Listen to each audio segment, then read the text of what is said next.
Welcome back to DIY with Cam, and in today's video we're going to be discussing whether you should dethatch or aerate. Now, if you've watched videos on the internet out there, you'll hear people using these terminologies, but why would you use one over the other or use both? So let me break it down and discuss the advantages of one over the other and why you should probably use both on your lawn. So what dethatching does, it helps remove the thatch buildup that's on top of the soil, allowing more oxygen and water to get into the soil itself. If you have a thatch buildup, water can't get in there, so you may be turning your sprinklers on, but enough water is not actually getting into the roots of the grass. Also help prevent fungus spreading, so just the overall health of the plant, and you're just getting rid of any waste that's not really needed. And once you've run the dethatcher over, this is what you're left with: all this dead grass. There's some healthy grass in there too, but most of it's dead grass and some weed, be acorns in there, any other types of nuts. You just get rid of them. So why would you use dethatching? You would use dethatching if you're going to be overseeding. It's really good to get that thatch out the way so you can get good seed soil contact. That's when the seed is on the soil. So if you've got a thatch build up there, you're not getting the seed to touch the soil, so you're going to get very poor germination. The other thing is just a regular maintenance. Fall renovation, yeah, you may not be overseeding, but it is a good time to get all that debris out of the lawn for the winter season to kick in. Comes to springtime, you may need to do another dethatch.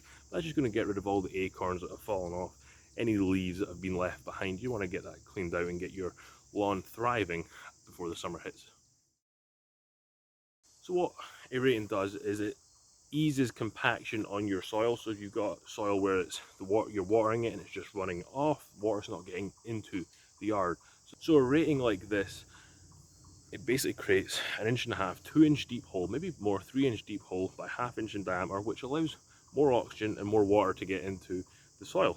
So what I have here are some plugs. They're about 1/2 inch in diameter, and that one was a little bit longer.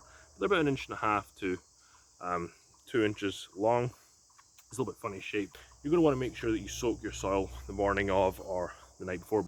It just helps with the aerator to go into the soil a little bit further. I think this is good for is when you're overseeding. It allows the seeds to fall into those holes, and that's where they can germinate. They can stay damp in there because they're not in direct sunlight, and it's a good seed soil contact. So if you have tall cut turf, you can just leave these plugs on top and they'll break down. Some of them were breaking down in my hands already.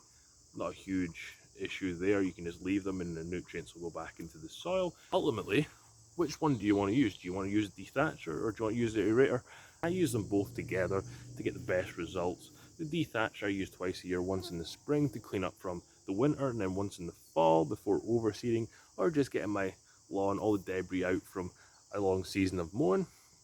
The plug aerator, I do that when the soil is compacted. You know, I've got a lawn tractor here, so it's a little bit more weight going over it. Maybe there's been more traffic on the yard, wheelbarrows going up and down. I'm going to want to ease that compaction by going over with the aerator.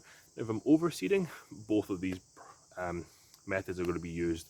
I'm going to dethatch first, then I'm going to plug aerate, then I'm going to overseed to get the best results I can on my lawn. So if you found this video useful, please do give it a thumbs up.